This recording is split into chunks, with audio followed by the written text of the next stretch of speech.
V9 live TV news కి స్వాగతం. బులెటిన్ల ముందుగా హెడ్లైన్స్.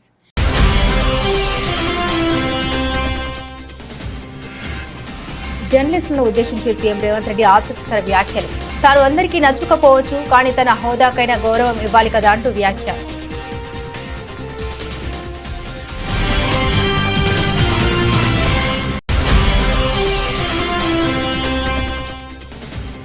విజయవాడ వరదల్లో మునిగి పాడైన వాహన యజమానులకు ప్రభుత్వం గుడ్ న్యూస్. దెబ్బతిన్న వాహనాలు ఎలక్ట్రిక్ ప్లంబింగ్ పనులను ఉచితంగా చేయాలని నిర్ణయం.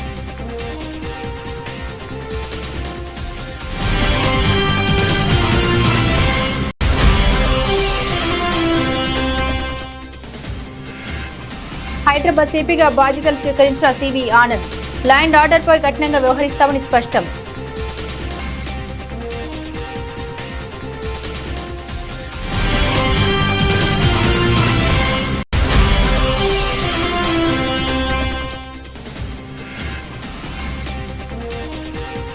అవన్నీ రాజకీయ హత్యలు. వరద బీభత్సంపై గుడివాడ అమర్నాథ్ ఫైర్.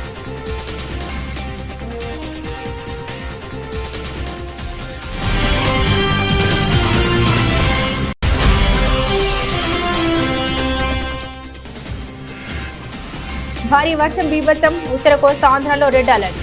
బంగాళాఖాతంలో అల్పపీడనంతో భారీ వర్షాలు పడే అవకాశం ఉందన్న వాతావరణ శాఖ.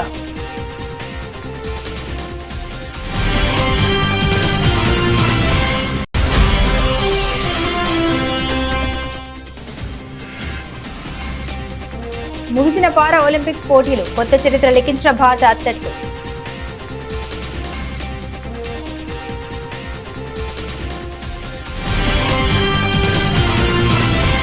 ఇక వివరాలకు వెళ్తే ప్రజాకవి పద్మ విభూషణ్ కాళోజీ నారాయణరావు జయంతి సందర్భంగా ఆయన చిత్రపటానికి సీఎం రేవంత్ రెడ్డి నివాళులర్పించారు.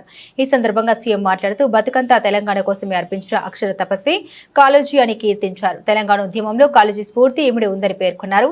తెలంగాణ రాష్ట్ర సాధన కోసం తాను బయలుదేరిన నాడు నిండు మనసుతో కాళోజీ దీవించారని గుర్తు చేసుకున్నారు.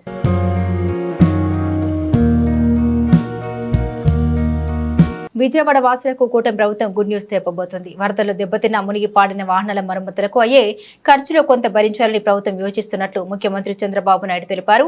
పాడైన ఇంట్లోని ఉపకరణాల ఖర్చులోనూ కొంత భరించాలని ప్రభుత్వం యోచిస్తోంది. ప్రభుత్వ నిర్ణయంతో వేలాది మందికి లబ్ధి జరగనుంది. గత రాత్రి విజయవాడ కలెక్టరేట్లో చంద్రబాబు మీడియాతో మాట్లాడారు. ఈ విషయాన్ని వెల్లడించారు. వరదల కారణంగా బైక్లు, ఆటోలు, కార్లు పెద్ద ఎత్తున దెబ్బతిన్నాయి. వీటిలో కొన్నింటికి బీమా ఉండగా బీమా లేని వాహనాలు కూడా పెద్ద సంఖ్యలో ఉన్నాయి. అసలు వరదలతో సర్వం కోల్పోయిన బాధితులు ఇది అదనపు ఖర్చు కానుంది. ఈ నేపథ్యంలో ప్రభుత్వం ముందుకొచ్చి మరమ్మతులు చేయించి ఇవ్వాలని నిర్ణయించింది. రిపేర్కు తక్కువ మొత్తం అయితే ప్రభుత్వమే భరించాలని, ఎక్కువ అయితే మాత్రం కొంత వాటి యజమానులు కూడా భరించేలా ప్రణాళిక సిద్ధం చేస్తుంది. మరమ్మత్తు పనుల కోసం ఆయా వాహన తయారీదారులతో సంప్రదింపులు జరుపుతుంది. అలాగే వారి వద్ద సిఎస్ఆర్ నిధులు ఉంటాయి కాబట్టి వాటితో ఉచితంగా మరమ్మతులు చేసి ఇవ్వాలని కోరుతుంది. మా ఉద్దేశం ఎన్యూమరేషన్కి వెళ్తున్నాం. అయితే ఎన్యూమరేషన్కి వెళ్లే మునుపు ఇంకొక మేజర్ వర్క్ మాకు అనిపించేది ఏంటంటే స్కూటర్లు కానీ, మోటార్ బైక్స్ కానీ, ఆటోలు కానీ, కార్లు కానీ ఇన్సూరెన్స్ చేసినట్టు కొంత ఇన్సూరెన్స్ క్లెయిమ్ చేయించడం, ఇన్సూరెన్స్ కానాటి కూడా చెడిపోవడం. ఇప్పుడు ఇవన్నీ రిపేర్ చేయించడం ఒక పెద్ద ఎక్సర్సైజ్. ఇది కాకుండా మొత్తం చాలా మందికి ఎలక్ట్రానిక్ ఐటమ్స్ ఉన్నాయి ఇండ్లలో. ఎలక్ట్రానిక్ ఐటమ్స్, ఒక టెలివిజన్, ఒక రెఫ్రిజిరేటర్, ఒక washing machine, air conditioner, laptop, desktop, microwave oven, mixie, grinder, cooker, gas stove, water purifier, చిన్ని, ఇలాంటి చాలా ఉన్నాయి. ఇవన్నీ కూడా రిపేర్లు చేయించాలి. ఏజెన్సీస్ ఏవైతే ఉన్నాయో ఇవన్నీ ఎలక్ట్రానిక్స్ అన్ని ఆ కన్సర్న్ మ్యానుఫ్యాక్చరర్ చేయగలుగుతాడు.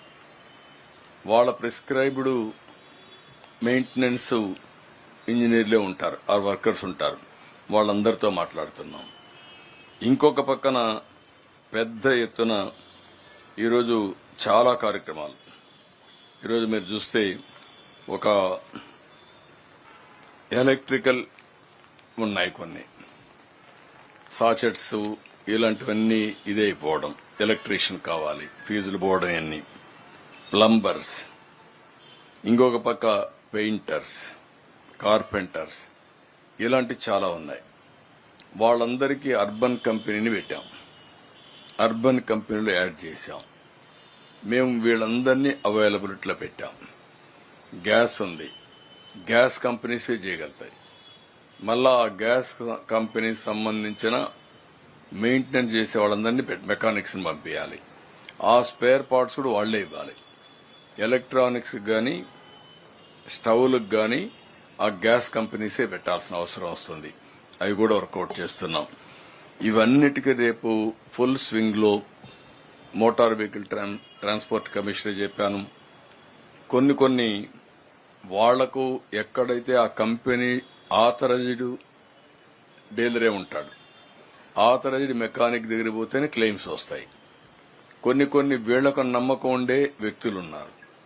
వాళ్లకు నమ్మకం ఉండే వ్యక్తిని ఇస్తే వాళ్ళు గ్యారంటీ ఇస్తారు. గవర్నమెంట్ ఏ విధంగా వాళ్ళకి సబ్సిడీ పే చేయాలో కూడా ఆలోచిస్తున్నాను. తెలంగాణ ముఖ్యమంత్రి రేవంత్ రెడ్డి హైదరాబాద్ రవీంద్ర భారతిలో జరిగిన కార్యక్రమంలో జర్నలిస్టులకు ఇళ్ల స్థలాలు పట్టాలు పంపిణీ చేశారు. ఈ సందర్భంగా ఆయన తన ప్రసంగంలో జర్నలిస్టులను ఉద్దేశించి ఆసక్తికర వ్యాఖ్యలు చేశారు. ఓ వ్యక్తిగా నేను మీకు నచ్చకపోవచ్చు, కానీ రేవంత్ రెడ్డి తెలంగాణ రాష్ట్రానికి ముఖ్యమంత్రి, చీఫ్ మినిస్టర్ అనేది ఒక గౌరవప్రదమైన హోదా. ఆ హోదాలో ఉన్న వ్యక్తి మీకు నచ్చవచ్చు, నచ్చకపోవచ్చు. ప్రజలందరూ కలిసి ఆ హోదా ఇచ్చారు. ఆ హోదాను గౌరవించాల్సిన బాధ్యత పత్రికలకు, పత్రికా యజమానుల ముసుగులో ఉన్న రాజకీయ పార్టీ నాయకులకు ఉండదా? వాళ్ళు పాటించినప్పుడు మేమెందుకు పాటించాలనేది నా ప్రశ్న అని సీఎం రేవంత్ రెడ్డి పేర్కొన్నారు. రేవంత్ రెడ్డి మీకు నచ్చకపోవచ్చు ఇండివిజువల్, కానీ Revanth Reddy Telangana chief minister. Telangana chief minister అనేది ఒక గౌరవప్రదమైన హోదా. ఒక జర్నలిస్ట్ అనేది ఒక గౌరవప్రదమైన హోదా. వ్యక్తితో నీకు నచ్చవచ్చు, నచ్చకపోవచ్చు. ఆ హోదా మనమందరు ప్రజలందరూ కలిసి ఇస్తే వచ్చిన హోదా. ఆ హోదాని గౌరవించాల్సిన బాధ్యత పత్రికలకు కానీ, ఆ పత్రిక యజమానుల ముసుగుల్లో ఉన్న రాజకీయ పార్టీ నాయకులకు కానీ ఉండదా? వాళ్ళకి లేనప్పుడు మేమెందుకు పాటించాలా అనేది నా ప్రశ్న. అసలు కంటే కొసరోళ్ళది ఎక్కువైపోయింది. ఎవరిది ఏ ట్యూబో తెలుస్తలేదు మాకు. ఇక ఆ ట్యూబ్లో ఎక్కడికంటే అక్కడికి వెళ్ళిపోయి ఏది పడితే అది మాట్లాడితే అక్కడ ఉన్న ప్రజలు ఏమన్నా అంటే చూసిరా జర్నలిస్టుల మీద దాడి అని. జర్నలిస్ట్ అనే పదానికి డెఫినేషన్ ఏందో మీరు డిసైడ్ చేయండి. మేము ఎవరిని జర్నలిస్ట్గా చూడాలో మీరు చెప్పండి. ఎవరు దోస్తే వాడు ట్యూబ్ పెట్టుకొని ఆ ట్యూబ్లో పెట్టుకొని వాడు మెడలో పట్టేసుకొని మెడలో ఇది కట్టుకొని వాడు నేను ట్యూబ్కో జర్నలిస్ట్ అని బయలుదేరితే వాళ్ళు వివరించే విధానాన్ని బట్టి ప్రజలు వివరిస్తారు. ఏది పడుతుంది మధ్యలోనే అడ్డం దొడ్డం మాట్లాడి ఏదైనా ఏమన్నా అంటే చూసిరా జర్నలిస్టుల మీద. హైదరాబాద్ 61వ పోలీస్ కమిషనర్ గా సీనియర్ ఐపీఎస్ అధికారి సివి ఆనంద్ బాధ్యతలు స్వీకరించారు. సోమవారం ఉదయం సిపి కార్యాలయంలో ప్రస్తుత సిపి శ్రీనివాసరెడ్డి నుండి ఆయన ఛార్జీ తీసుకున్నారు. అనంతరం ఆయన మీడియాతో మాట్లాడారు. హైదరాబాద్ సిపిగా రెండవసారి బాధ్యతలు చేపట్టడం సంతోషంగా ఉందన్నారు. రాష్ట్ర ప్రభుత్వం డ్రగ్స్ పై సీరియస్ గా ఉందన్నారు. డ్రగ్స్ గంజాయి నిర్మూలనకు కృషి చేస్తామని తెలిపారు. నగరంలో లా అండ్ ఆర్డర్ ను మరింత మెరుగుపరుస్తామని తెలిపారు. ఫ్రెండ్లీ పోలీసింగ్ అనేది పోలీస్ డిపార్ట్మెంట్ లో ఒక భాగమని వెల్లడించారు. ప్రజలతో ఫ్రెండ్లీ పోలీసింగ్ ఉంటుందని, క్రిమినల్స్ పై ఉక్కుపాదం మోపుతామన్నారు. వినాయక నిమజ్జనం చాలా కీలకమైన అంశమని చెప్పారు. నిమజ్జన ఘట్టం ప్రశాంతంగా జరిగేలా చర్యలు తీసుకుంటామని తెలిపారు. హైదరాబాద్ లో ట్రాఫిక్ వ్యవస్థ అస్తవ్యస్తంగా మారిందని విన్నానని, ట్రాఫిక్ సమస్యను కూడా పరిష్కరిస్తామని తెలిపారు. హత్యలు, అత్యాచారాలు, లా అండ్ ఆర్డర్ పై కఠినంగా వ్యవహరిస్తామని తెలిపారు.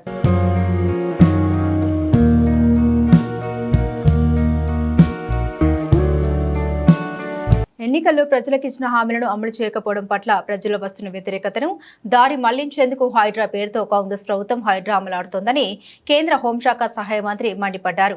కరీంనగర్ జిల్లా బీజేపీ శాఖ ఆధ్వర్యంలో నిర్వహించిన సభ్యత్వ నమోదు కార్యక్రమంలో బండి సంజయ్ పాల్గొన్నారు.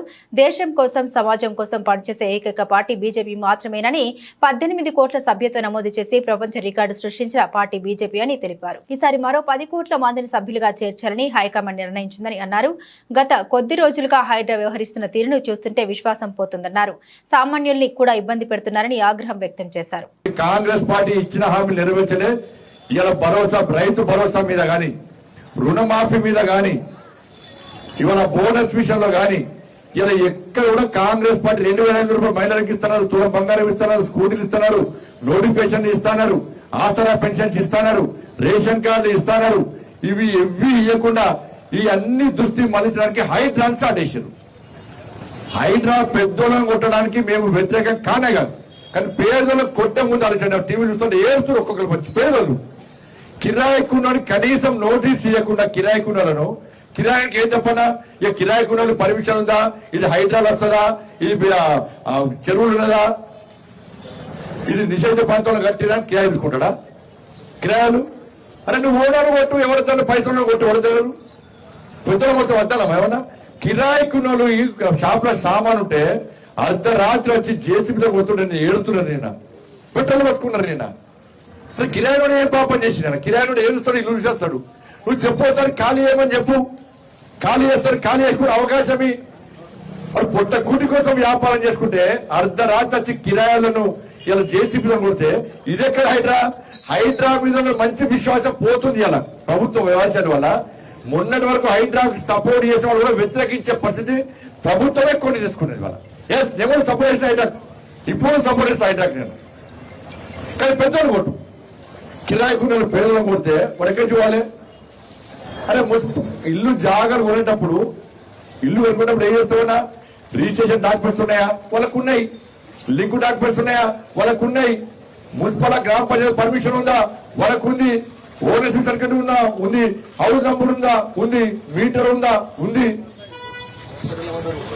కరెంటు బిల్లు అది ఉందా? ఉంది. ట్యాప్ కనెక్షన్ అన్ని ఉన్నాయి. బిల్లు కడుతున్నారు. ప్రభుత్వం తీసుకుంటున్నారు. పర్మిషన్ ఇచ్చిన ఏం చేయవు నువ్వు. పెద్ద పెద్ద బిల్లు వేసి వెళ్ళిపోవు. ఒక్కరి ఊడబట్టి మొత్తం సినిమా చూపడుతున్నావు. ఇలా పేదలకు కొట్టే పరిస్థితి వచ్చింది ఇవాళ. కాబట్టి హైదరాబాద్ పేరు చెప్పి రుణమాఫీ గురించి మాట్లాడే పరిస్థితి లేదు ఇవాళ. చర్చ లేదు ఇవాళ. పేపర్లు రాస్తావే, టీవీ చూపోతావు. రుణమాఫీ వేది, రైతు భరోసా వేది. ఒక పార్టీ బీఫామ్ తో ఎన్నికల్లో పోటీ చేసి గెలిచాక మరో పార్టీలోకి జంప్ అయిన ఎమ్మెల్యేలపై చర్యలు తీసుకోవాల్సిందేనని తెలంగాణ హైకోర్టు తేల్చి చెప్పింది. తెలంగాణలో బీఆర్ఎస్ టికెట్ తో గెలిచి కాంగ్రెస్ లో చేరిన ఎమ్మెల్యేలకు షాక్ ఇచ్చింది. వారిపై దాఖలైన అనర్హత పిటిషన్లపై చర్యలు ఎప్పుడు తీసుకుంటారో చెప్పాలని తెలంగాణ స్పీకర్ గడ్డం ప్రసాద్ కుమార్ ప్రశ్నించింది. ఈ ప్రాసెస్ కు సంబంధించిన షెడ్యూల్ ను విడుదల చేయాలని ఆదేశించింది. ఎమ్మెల్యేలపై దాఖలైన అనర్హత పిటిషన్లను స్పీకర్ ముందుంచాలని అసెంబ్లీ సెక్రటరీకి ఆదేశాలు జారీ చేసింది. ఆ పిటిషన్లను పరిశీలించి వాటి విచారణకు సంబంధించిన షెడ్యూల్ విడుదల చేయాలని స్పీకర్ కు సూచించింది. సదరు ఎమ్మెల్యేలకు నోటీసులు ఎప్పుడు జారీ చేస్తారు, వాదనలు ఎప్పుడు వింటారు, ప్రొసీడింగ్స్ ఎప్పటిలోగా పూర్తి చేస్తారు తదితర వివరాలన్నీ ఈ షెడ్యూల్లో పేర్కొనాలని హైకోర్టు స్పష్టం చేసింది. ఇందుకు 4 వారాల గడువు ఇచ్చింది. అప్పటికి షెడ్యూల్ విడుదల చేయకుంటే ఈ కేసును సుమోటోగా విచారణకు స్వీకరిస్తామని హెచ్చరించింది. 9 నెలల కాంగ్రెస్ పాలన ఏమాత్రం అర్థం పర్థం లేకుండా సాగిందని, ముఖ్యమంత్రి మంత్రుల మధ్య సమన్వయం లేదని మాజీ మంత్రి ఎమ్మెల్యే జగదీష్ రెడ్డి అన్నారు. ఆయన సూర్యాపేట క్యాంపు కార్యాలయంలో మీడియాతో మాట్లాడారు. రుణమాఫీ చేయలేని దద్దమ్మ ప్రభుత్వం కాంగ్రెస్ అని, గతంలో బీఆర్ఎస్ ప్రభుత్వం ఇచ్చిన రైతు బంధుకే దిక్కు లేదని విమర్శించారు. 2 లక్షల రుణమాఫీపై ప్రభుత్వం వెంటనే స్పష్టత ఇవ్వాలని డిమాండ్ చేశారు. ఇచ్చిన హామీలు నెరవేర్చక వచ్చిన సమస్యల్ని పరిష్కరించకుండా కాంగ్రెస్ ప్రభుత్వం రైతులు ప్రజల్ని గందరగోళంలోకి నెట్టుతోందని ఆగ్రహం వ్యక్తం చేశారు. 49,000 కోట్లు రుణమాఫీ చేస్తామని చెప్పి 31,000 కోట్లకు కుదించి చివరకు బడ్జెట్ లో 26,000 కోట్లు కేటాయించి 18,000 కోట్లు విడుదల చేసి రైతులకు 10,000 కోట్లు మాత్రమే మాఫీ చేసిందని ఫైర్ అయ్యారు. వీళ్ళకి ఎవరికి సోయి లేదు. ఎవరి వాడు వ్యక్తిగత సంపాదనలు పడ్డారు. ముఖ్యమంత్రి స్థాయిలో ముఖ్యమంత్రి, మంత్రుల స్థాయిలో మంత్రులు, అవకాశం ఉన్న ప్రతి చోట వ్యాపారులను, కాంట్రాక్టర్లను ఎవరెవరిని ఎట్లా భయపెట్టచ్చో బిల్డర్లను భయపెట్టించి వసూలు చేసుకునే పనిలో ఉన్నారు. ఒకరిని మించి ఒకటి తప్ప ప్రజలకు సేవ అందిద్దామన్న ఆలోచన ఒక్కరు కూడా కనపడతలేదు ఈ రాష్ట్ర ప్రభుత్వం. మేము ఇప్పటికైనా డిమాండ్ చేస్తా ఉన్నా, ఎట్టి పరిస్థితుల్లో రుణమాఫీ విషయంలో ఈ ప్రభుత్వం కూర్చొని ఒక స్పష్టత తీసుకోవాలి, ప్రజలకు రైతులకు స్పష్టతనివ్వాలి.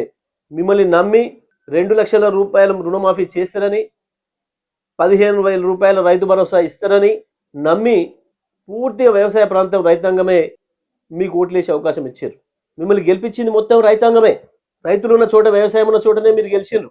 కానీ అదే రైతులకు నెత్తిన టోపీ పెట్టడమే కాకుండా ఇప్పటికీ కూడా రకరకాల మాటలు చెప్తూ మోసం చేస్తూ కాలం గడుపుతున్నారు. వ్యవసాయ శాఖ మంత్రి గారిని నేను డిమాండ్ చేస్తా ఉన్నా, ఇప్పటికైనా ముఖ్యమంత్రి మీ మంత్రివర్గం కూర్చొని అసలు రైతాంగానికి మొత్తం రుణమాఫీ చేసే ఉద్దేశం ఉందా లేదా, మీరు ఇచ్చిన మాట ప్రకారం 2 లక్షలు లేదా ఎగ్గొట్టదలుచుకున్నారా స్పష్టంగా చెప్పండి. ఇదే సందర్భంలో వానాకాలం పంట చేతికొచ్చే సమయం వచ్చింది. ఇప్పటికి కూడా నా రైతు బంధు లేదు, నా రైతు భరోసా లేదు. వెంటనే రైతు భరోసా కూడా ప్రారంభం చేయాలి. రైతాంగం అప్పులు తీసుకొచ్చి పెట్టి ఇబ్బందులు పడుతున్నారు. ఒకవైపు సూర్యాపేట, ఖమ్మం, భద్రాద్రి కొత్తగూడెం, మహబూబాద్, నర్సంపేట, ములుగు, ఇంకా ఇతర జిల్లాల్లో, ఆదిలాబాద్, ఇతర జిల్లాలలో కూడా చాలా చోట్ల లక్షలాది ఎకరాలు పంట పొలాలు నాశనమైనాయి. వరిచేలు కావచ్చు, పత్తి కావచ్చు, మిర్చి కావచ్చు, ఇతర పంటలు కూడా. ఒకవైపు ఏం ప్రభుత్వం ఇవ్వాల్సిన పెట్టుబడి సాయం ఇవ్వలేదు, రైతులు సొంతంగా తీసుకొచ్చి పెట్టిండ్రు. ఇప్పటికీ కూడా ఆ రైతాంగం వర్షాలతో దెబ్బతిన్నది. కానీ ప్రభుత్వానికి మాత్రం నిమ్మకు నీరెత్తినట్టు లేదు. వెంటనే రైతు భరోసా కూడా ప్రారంభం చేయాలని చెప్పి బీఆర్ఎస్ పార్టీ మేము డిమాండ్ చేస్తున్నాం. విజయవాడలో వరద బీభత్సానికి ముమ్మాటికి ప్రభుత్వ వైఫల్యమే కారణమని మాజీ మంత్రి గుడివాడ అమర్నాథ్ ఆరోపించారు. వరదల కారణంగా 45 మంది ప్రాణాలు కోల్పోయారని తెలిపారు. వీటన్నింటినీ రాజకీయ హత్యలుగానే పరిగణిస్తున్నామని పేర్కొన్నారు. విశాఖపట్నంలో సోమవారం ఏర్పాటు చేసిన మీడియా సమావేశంలో గుడివాడ అమర్నాథ్ మాట్లాడారు. రాష్ట్రం నడి ఒడ్డున విజయవాడ ప్రాంతంలో అంత వరద వస్తుంటే అసలు ప్రభుత్వం ఏం చేస్తుందని ప్రశ్నించారు. విజయవాడ వరద సమయంలో ప్రభుత్వం వ్యవహరించిన తీరు చాలా బాధాకరమని మాజీ మంత్రి గుడివాడ అమర్నాథ్ తెలిపారు. వరదల సమయంలో ప్రజల అవస్థల్ని పక్కన పెట్టి పూటకో ప్రెస్ మీట్ పెట్టి ఈ విపత్తును పబ్లిసిటీకి చంద్రబాబు వాడుకున్నారని ఆగ్రహం వ్యక్తం చేశారు. చంద్రబాబుకు పబ్లిసిటీ మీద ఉన్న శ్రద్ధ ప్రజల ప్రాణాలను రక్షించడం లేదని మండిపడ్డారు. బుడమేరు కాల్వ నుండి వరద వస్తుందని తెలిసి కూడా హెచ్చరికలు లెక్క చేయలేదని తెలిపారు. 20 గంటల ముందు వరద వస్తుందని తెలిసి కూడా తాము స్పందించలేదని మరికొంతమంది అధికారులు చెప్పారన్నారు. ఇంత పెద్ద ఎత్తున వరద వచ్చి ఎన్ని వేల క్యూసెక్లు నీరు వస్తున్నటువంటి సందర్భంలో మీకు ముందుగానే తెలిసి కనీసం ప్రజల్ని రక్షించాల్సినటువంటి బాధ్యత మీకు లేకపోవడం అనేటువంటిది ఎంతవరకు సమంజసం? ఏదైనా తెలియక ఎవరన్నా ప్రాణాలు పోతేనో, తెలియక ఎవరన్నా ప్రాణం వదిలేస్తేనో అది ప్రమాదంగానే చూస్తాం మనం. కానీ తెలిసి ప్రాణాలు పోయాయి, డెఫినెట్ గా ప్రభుత్వ హత్యలు మాత్రమే అనేటువంటి విషయాన్ని ఈ సందర్భంగా చెప్పక తప్పదు. విజయవాడ నడిబొడ్డున 45 మంది ప్రాణాలు, వాస్తవానికి వరదల్లో కొట్టుకుపోయినటువంటి ప్రాణాలు కొన్ని అయితే, కొంతమందికి నీరు అందక, కొంతమందికి మెడిసిన్స్ అందక, కొంతమందికి వైద్యం అందక చనిపోయినటువంటి వారు కొంతమంది. ఎంతవరకు సమంజసం? దీనికి సంబంధించి ప్రశ్నల దీని గురించి ఏదైనా అడిగితే దానికి సమాధానం చెప్పరు. మళ్ళీ తిరిగి వైఎస్ఆర్ కాంగ్రెస్ పార్టీ మీద ఏదో రకంగా రోజుకొక డైవర్షన్ పాలిటిక్స్ చేసి వైఎస్ఆర్ కాంగ్రెస్ పార్టీ నాయకులు పడవలు వదిలేశారు, పడవలతో బ్యారేజీని డ్యామేజ్ చేద్దాం అనుకున్నారు. ఈ రకమైనటువంటి దుష్ప్రచారాలు చేయడం. అనంతపురం జిల్లా ఉరవకొండ నియోజకవర్గంలోని కొనకండ్ల గ్రామంలో ప్రజలు తాగునీటి కోసం రోడ్డెక్కారు. తమ గ్రామంలో త్రాగునీటిని సమస్యను పరిష్కరించే వరకు ఆందోళన విరమించేది లేదంటూ రోడ్డుకు అడ్డంగా ట్యాంకర్లు పెట్టి రాస్తారోకో నిర్వహించారు. జిల్లా వ్యాప్తంగా శ్రీ సత్యసాయి శ్రీ రామరెడ్డి తాగునీటి పథకం ఉద్యోగులు 20 రోజుల నుండి ఆందోళన చేపట్టినా ప్రభుత్వం పట్టించుకోకపోవడంతో నీటి పంపింగ్ నిలిపివేసి ఆందోళనకు వెళ్లారు. దీంతో దాదాపుగా అన్ని గ్రామాల ప్రజలు తాగునీరు లేక తీవ్ర ఇబ్బందులు పాలవుతున్నారు. కొనకండ్ల గ్రామంలో దాదాపుగా 10 ట్యాంకర్లు పెట్టి నీటి సరఫరా చేస్తున్నా కూడా అతిపెద్ద గ్రామమైన కొనకండ్లకు అవి ఏ మూలకు సరిపోకపోవడంతో పండుగ వేళ త్రాగునీరు లేక వాడుకునే నీరు లేక గ్రామస్తులు విసిగిపోయి రాస్తారోకోకు దిగారు. దీంతో ట్రాఫిక్ పూర్తిగా నిలిచిపోవడంతో పోలీసులు వారిని ఆందోళన విరమించాలని విజ్ఞప్తి చేశారు. తెలంగాణ జాతిపిత కాళోజీ నారాయణరావు జయంతిని పురస్కరించుకుని రాజన్న సిరిసిల్ల జిల్లా వేములవాడ మున్సిపల్ కార్యాలయంలో వేడుకలను ఘనంగా నిర్వహించారు. ఈ సందర్భంగా municipal chairperson Madhavi, commissioner Sampath Reddy, municipal ఉద్యోగులు, సిబ్బందితో కలిసి కాళోజీ నారాయణరావు చిత్రపటానికి పూలమాలలు వేసి ఘనంగా నివాళులర్పించారు. అనంతరం చైర్పర్సన్ మాధవి మాట్లాడుతూ కాళోజీ నిరంకుశ పాలనకు వ్యతిరేకంగా పోరాడి తన కవితలతో సామాన్య ప్రజలకు ఏకం చేసిన గొప్ప కవి అని కొనియాడారు. వారి ఆశయ సాధనకు ప్రతి ఒక్కరూ కృషి చేయాలని తెలిపారు.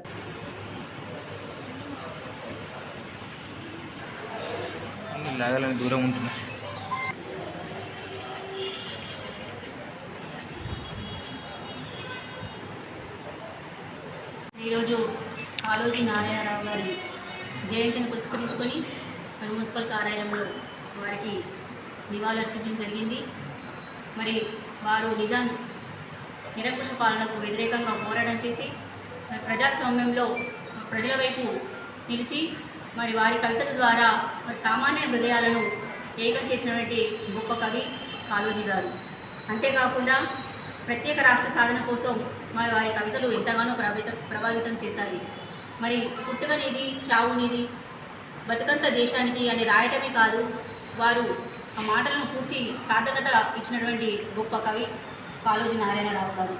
మరి ఈ విధంగా మరి గత ప్రభుత్వ హయాంలోనే ఇటువంటి కవులను, కళాకారులను, స్వాతంత్ర సమర యోధుల జయంతులను, వర్ధంతులను మరి అధికారంగా నిర్వహించుకోవడం చాలా గొప్ప విషయం. మరి ఈరోజు కూడా మరి ఈ విధంగా నిర్వహించుకోవడం చాలా శుభపరిణామం.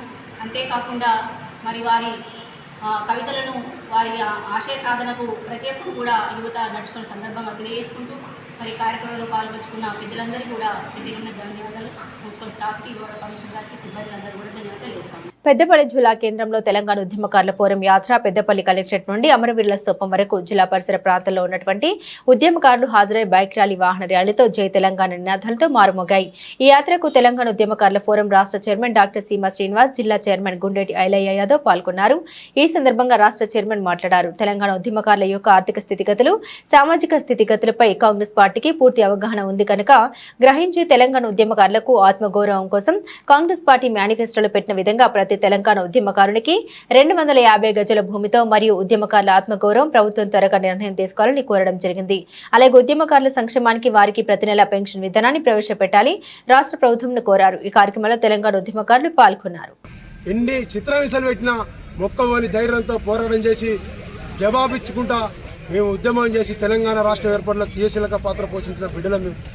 10 సంవత్సరాల అధికారం కోసం పనిచేసిన బిడ్డలం మేము. కానీ గత ప్రభుత్వం ఏనాడుసులో ఉద్యమకారులు పట్టించుకున్న పాపన పోలేదు. మా సీమశీలన్న అనేక జిల్లాలు తిరిగి ఒక్కొక్క ఉద్యమకారుని పోగు చేసి 100,000 తయారు చేసిన తర్వాత అప్పటి పిసిసి అధ్యక్షులు యనమల రేవంత్ రెడ్డి గారు సీలన్నను పిలిచి, అన్న మీ కష్టం ఎట్లున్నదో మా పార్టీ మా పరిస్థితి గట్లనే ఉంది, మీ ఉద్యమకారులంతా మాకు సపోర్ట్ ఇచ్చి పనిచేసినట్టయితే, మేము అధికారంలోకి వచ్చినట్టయితే మీకు ప్రతి ఉద్యమకారునికి 250 గదాల ఇంటి స్థలం ఇస్తామని చెప్పినందుకు మరి కాంగ్రెస్ ప్రభుత్వం కోసం మా సీనన్న ఒక్కడే చెప్పిండు. మాకు జిల్లాలు ఏకమై మరి అనేక మంది మనం ఎమ్మెల్యేలను ఎంపీలను కమిట్మెంట్గా గెలిపించుకున్నట్టయితే మన ఉద్యమకారులకు రాష్ట్ర ప్రభుత్వం మరి గుర్తిస్తూ గౌరవిస్తుందని చెప్పిన సందర్భంగా ఆనాడు ధైర్యంతో మొక్కమని ధైర్యంతో మరి ఎంపీలు ఎమ్మెల్యేలను గెలిపించిన బిడ్డలం మేము. మరి ఆనాడు నువ్వు ఏదైతే ఎన్నికల మేనిఫెస్టోలో పెట్టినావో దాన్ని వెంటనే అమలు చేయాలని గౌరవ ముఖ్యమంత్రిని రాష్ట్ర ప్రభుత్వాన్ని కోరడం జరుగుతూ ఉంది. రేవంత్ రెడ్డి గారికి తొందరగా మీరు చేస్తారని నమ్మకం ఉంది, కానీ కొంచెం తొందరగా చేయండి అని రేవంత్ రెడ్డి గారికి గుర్తు చేయడం కోసమే ఉద్యమకారుల చైతన్య యాత్ర. ఈరోజు చూస్తే మీ అందరికీ తెలుసు, గత 6 సంవత్సరాల క్రితం మనం తెలంగాణ ఉద్యమకారుల ఫోరాన్ని ఏర్పాటు చేసుకోవడం జరిగింది. ఇదే పెద్దపల్లిలో ఈ అమరవీరుల స్తూపం దగ్గర మన ఐలన్న గారి, చంద్రకళనక్క గారి ఆధ్వర్యంలో ఇది 6వసారో 7వసారి మీరు రావటం. మొట్టమొదటిగా మన పిడికిల మందే ఉంటుంది. 6 సంవత్సరాల క్రితము మన నాయకుడు అన్న నాయకుడిని మనం చేసిన ముఖ్యమంత్రి కేసీఆర్ గారిని మీరు ఉద్యమకారుల నుంచి పట్టించుకోండి, ఉద్యమకారులు మరీ ముఖ్యంగా ఉద్యమం చేసి కుటుంబాలు గడవడం కష్టంగా ఉన్న ఉద్యమకారుల గురించి మీరు ఏమైనా చేయండి అని అడగడం కోసం 6 సంవత్సరాల క్రితం తెలంగాణ ఉద్యమకారుల ఫోరం ఏర్పాటు చేయడం జరిగింది. ఇదే ఆనందన్న గారి నాయకత్వంలో బోయినపల్లి వినోద్ కుమార్ గారు కానీ అధికారంలో అనేక మందిని 100ల సార్లు కలిసారు. మరి వాళ్ళేమో మేము చేద్దాం అనుకుంటున్నాం, కానీ మరి మా నాయకుడు ఏమో పట్టించుకోవట్లేదు. ఉద్యమకారులు అంటే ఆయనకు కోపం వస్తుంది. నేనే ఉద్యమకారుని, ఉద్యమకారులు ఏం చేస్తారు, మేము పట్టించుకోకపోయినా ఏం కాదు, మేము గొర్రెలు ఇస్తున్నాం బర్రెలు ఇస్తున్నాం కదా, మీకు ఏం అవసరం లేదన్నట్టు ఉద్యమకారులు అన్నప్పుడు మేము అప్పుడు కూడా కేసీఆర్ గారిని బతిమలాడినాం, మీరు చేయండి మీ అంటే ఉంటాను. కానీ ఆయన వెళ్ళే అప్పుడు ఇదే కాంగ్రెస్ పార్టీ రేవంత్ రెడ్డి గారు పిసిసిగా ఉన్నప్పుడు, ఆయన పిసిసి కాకముందు వెళ్ళాం, పిసిసి అయిన తర్వాత 2-3 సార్లు వెళ్ళడం జరిగింది. బంగాళాఖాతంలో ఏర్పడిన అల్పపీడనం ప్రభావంతో ఉత్తర కోస్తా ఆంధ్ర, గోదావరి జిల్లాలో భారీ వర్షాలు కురుస్తున్న విషయం తెలిసిందే. దీంతో లోతట్టు ప్రాంతాలు జలమయమై రోడ్డు రవాణాకు అంతరాయం కలుగుతుంది. ఉమ్మడి జిల్లాలైన విశాఖపట్నం, విజయనగరం, శ్రీకాకుళం, తూర్పు గోదావరి, పశ్చిమ గోదావరి జిల్లాలో వరుసగా 2వ రోజు సోమవారం కూడా ఎడతెరపలేని వర్షం కురుస్తోంది. దీంతో భారీగా వరద నీరు పోటెత్తి రోడ్లు, పొలాలు నీట మునిగాయి. ఎగువ ప్రాంతాల నుండి భారీ ఎత్తున వస్తున్న వరద నీరు కారణంగా వాగులు పొంగి పొర్లుతున్నాయి. దాంతో లోతట్టు ప్రాంతాలు పూర్తిగా జలమయమయ్యాయి. డజన్ల కొద్ది గ్రామాలకు రాకపోకలు నిలిచిపోయాయి. ఈ నేపథ్యంలో మరింతగా వర్షాలు కురిసే అవకాశం ఉందని పలు జిల్లాలకు పోటు మెటియోలాజికల్ కార్యాలయం రెడ్ అలర్ట్ జారీ చేసింది. దాంతో అధికారులు ఆయా జిల్లాల్లోని విద్యా సంస్థలకు సెలవును ప్రకటించారు. ఈ మేరకు శ్రీకాకుళం, పార్వతీపురం, మన్యం, అల్లూరి సీతారామరాజు, విశాఖపట్నం, అనకాపల్లి, కాకినాడ కలెక్టర్లు ఆదేశాలు జారీ చేశారు. మరోవైపు అల్లూరి సీతారామరాజు జిల్లాలో భారీ వర్షం కారణంగా కొండ చర్యలు విరిగిపడే ప్రమాదం ఉన్నందున ఘాట్ రోడ్డును అధికారులు మూసివేశారు. కాగా శ్రీకాకుళంలో వరదల్లో మినీ వ్యాన్ కొట్టుకుపోగా స్థానికులు వాహనం డ్రైవర్ను రక్షించారు. మంచిర్యాల జిల్లా బెల్లంపల్లి నియోజకవర్గం Bellampalli Godavari water scheme point ను సందర్శించారు. బెల్లంపల్లి ఎమ్మెల్యే గడ్డం వినోద్ వెంకటస్వామి బెల్లంపల్లి ప్రజల చిరకాల కోరిక అయిన గోదావరి వాటర్ స్కీమ్ పాయింట్ ను సందర్శించిన ఎమ్మెల్యే గడ్డం వినోద్ వెంకటస్వామి ఎల్లంపల్లి నుండి బెల్లంపల్లి వరకు వాటర్ సప్లై ఎలా చేయాలని అధికారులను అడిగి తెలుసుకున్నారు. ఈ సందర్భంగా ఎమ్మెల్యే మాట్లాడుతూ ఎన్నికల్లో బెల్లంపల్లి ప్రజలు త్రాగునీరు గోదావరి నుండి కాకుండా ఆడా ప్రాజెక్టు వాటర్ సప్లై చేయడం వల్ల రోగాల బారిన పడుతున్నామని చెప్పడంతో ప్రజలు గోదావరి వాటర్ వచ్చే విధంగా కృషి చేస్తామని చేస్తామని చెప్పాము. అదేవిధంగా బెల్లంపల్లి ప్రజల కోరిక నెరవేరబోతుంది. సాధ్యమైనంత తొందరగా గోదావరి వాటర్ సప్లైకి అన్ని ఏర్పాట్లు స్థాయిలో జరుగుతున్నాయి. ప్రజలకు ఇచ్చిన మాట ప్రకారం ఎలాంటి సమస్యలు తలెత్తకుండా వీలైనంత త్వరగా గోదావరి వాటర్ సప్లై చేయాలని అధికారులకు సూచించారు. గణేష్ నవరాత్రి ఉత్సవాల్లో భాగంగా మేడ్చల్ జిల్లాలో ఏర్పాటు చేసిన ఓ వినాయక మండపంలో దొంగతనం జరిగింది. 5 యువకులు అర్ధరాత్రి మండపంలోకి ప్రవేశించి బొజ్జో గణపయ్య చేతిలోని లడ్డును ఎత్తుకెళ్లారు. దీనిపై మండప నిర్వాహకుల ఫిర్యాదుతో పోలీసులు కేసు నమోదు చేసుకుని విచారణ చేపట్టారు. మేడ్చల్ జిల్లా కీసర్లోని సిద్ధార్థ కాలనీ వాసులు వినాయక మండపం ఏర్పాటు చేసి గణపతిని ప్రతిష్ఠించారు. ఆదివారం రాత్రి రోజువారీ పూజలు భజనలు చేశాక భక్తులతో పాటు నిర్వాహకులు కూడా ఇళ్లకు వెళ్లిపోయారు. మండపంలోని వినాయకుడి విగ్రహానికి ఓ పరదా వేశారు. అర్ధరాత్రి ప్రాంతంలో 5 యువకులు అక్కడికి చేరుకుని మండపంలోకి వెళ్లారు. యువకులు లోపలికి వెళ్లి వినాయకుడి చేతిలో ఉంచిన లడ్డును కాజేశాడు. లడ్డును తీసుకుని యువకులు అక్కడి నుండి వెళ్లిపోయారు. ఇదంతా అక్కడ అమర్చిన సీసీటీవీ కెమెరాలో రికార్డ్ అయింది. తెల్లవారి మండపం దగ్గరికి వచ్చిన నిర్వాహకులు వినాయకుడి చేతిలో లడ్డు మాయమవడం గుర్తించి సీసీటీవీ ఫుటేజ్ లో చెక్ చేశారు. దీంతో యువకులు చేసిన దొంగతనం బయటపడింది. ఈ చోరీ ఘటనపై వినాయక మండప నిర్వాహకులు పోలీసులకు ఫిర్యాదు చేశారు. కాకినాడ జిల్లా ఏదో ప్రాంతంలో ఎడతెరిపి లేకుండా కురుస్తున్న వర్షాల కారణంగా ఏలేరు నుండి 10,000 క్యూసెక్ల వరద నీటిని దిగువకు విడుదల చేయడంతో కిర్లంపూడి మండలం రాజుపాలెంలో ఏలేరు కాలువకు గండిపడింది. దీంతో పంట పొలాలు నీట మునిగాయి. కాలనీలోని ఇళ్లలోకి నీరు చేరింది. ఇప్పటికే 10,000 క్యూసెక్ల నీటిని దిగువకు విడుదల చేశారు. సాయంత్రానికి మరో 5,000 క్యూసెక్ల నీటిని విడుదల చేసే అవకాశం ఉంది. గండిని పూడ్చేందుకు అధికారులు ఇసుక మూటలను వేయిస్తున్నారు. కానీ నీటి ప్రవాహం ఎక్కువగా ఉండడంతో వేసిన మూటలు వేసినట్లే కొట్టుకుపోతున్నాయి. ఈ గండి వల్ల దాదాపు 300 ఎకరాలు పంట నీట మునిగింది. జాయింట్ కలెక్టర్ అపూర్వ భరత్, ఆర్డీఓ సీతారామరావు, ఎంఆర్ఓ చిరంజీవి, మండల వ్యవసాయ శాఖ అధికారి జోక అమృత మరియు మండల అధికారులు పరిస్థితి పరిశీలిస్తున్నారు. ప్రతి సంవత్సరం గండి అదే ప్రాంతంలో పడుతుందని అధికారులు గండి పడిన తర్వాత వచ్చి పర్యవేక్షిస్తున్నారు తప్ప ఆ గండి పడకుండా శాశ్వత చర్యలు తీసుకోవడం లేదని స్థానికులు వాపోతున్నారు. ప్యారిస్ వేదికగా ఆగస్టు 28 నుండి ప్రారంభమైన పారా ఒలింపిక్స్ క్రీడలు ఆదివారంతో ముగిశాయి. ఈ వేడుకలో భారత పతాకధారులుగా ఆర్చర్ హర్విందర్ సింగ్, అథ్లెట్ ప్రీతి పాల్లు వ్యవహరించారు. ఇక ఈ క్రీడల్లో ఈసారి భారత అథ్లెట్లు ప్రభుత్వ ప్రదర్శనతో అదరగొట్టారు. ఏకంగా 29 పతకాలు కొల్లగొట్టి సత్తా చాటారు. ఇందులో 7 స్వర్ణాలు, 9 రజతాలు, 13 కాంస్య పతకాలు ఉన్నాయి. ఈసారి 25 మెడల్స్ లక్ష్యంగా పెట్టుకుని బరిలోకి దిగిన భారత్ 4 పతకాలు అధికంగా సాధించడం విశేషం. అలాగే గత టోక్యో ఒలింపిక్స్ కంటే ఈసారి 10 మెడల్స్ ఎక్కువగా రావడం గమనార్హం. దీంతో ఈసారి భారత్ టాప్ 20లో చోటు దక్కించుకుంది. 29 పతకాలు సాధించిన ఇండియా 18వ స్థానంలో నిలిచింది. ఇక చైనా అగ్రస్థానం కైవసం చేసుకుంది. ఆ తర్వాత టాప్ 5లో బ్రిటన్, అమెరికా, నెదర్లాండ్స్, బ్రెజిల్ నిలిచాయి. ఘనంగా జరిగిన ఈ ముగింపు వేడుకలో ఫ్రెంచ్ మ్యూజిషియన్లు, గ్రామీ అవార్డు విన్నర్ అండర్సన్ పాక్ల ప్రదర్శనతో స్టేట్ డి స్టేడియం హోరెత్తింది.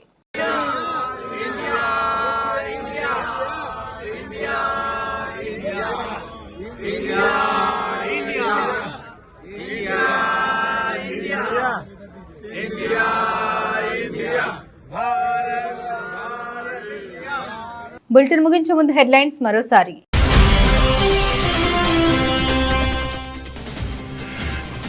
జర్నలిస్టులను ఉద్దేశించి సీఎం రేవంత్ రెడ్డి ఆసక్తికర వ్యాఖ్యలు.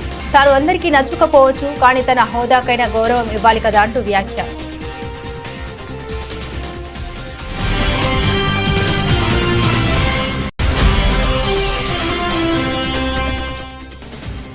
విజయవాడ వరదల్లో మునిగి పాడైన వాహన యజమానులకు ప్రభుత్వం గుడ్ న్యూస్. దెబ్బతిన్న వాహనాలు ఎలక్ట్రిక్ ప్లంబింగ్ పనులను ఉచితంగా చేయాలని నిర్ణయం.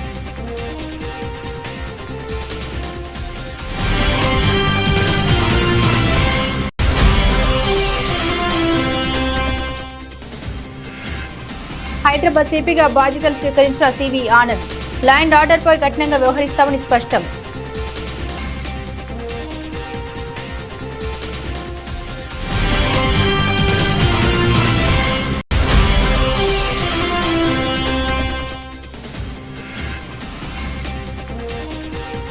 అవన్నీ రాజకీయ హత్యలు. వరద బీభత్సంపై గుడివాడ అమర్నాథ్ ఫైట్.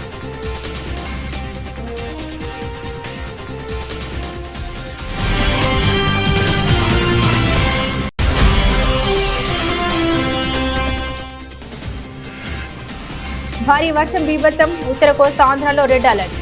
బంగాళాఖాతంలో అల్పపీడనంతో భారీ వర్షాలు పడే అవకాశం ఉందన్న వాతావరణ శాఖ.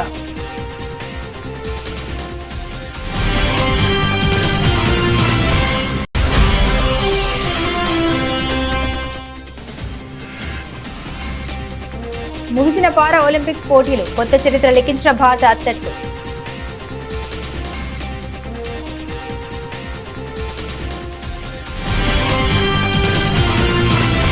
ఇవి బులెటిన్లోని విశేషాలు. తిరిగి మరో బులెటిన్తో మళ్ళీ కలుసుకుందాం. అంతవరకు సెలవు.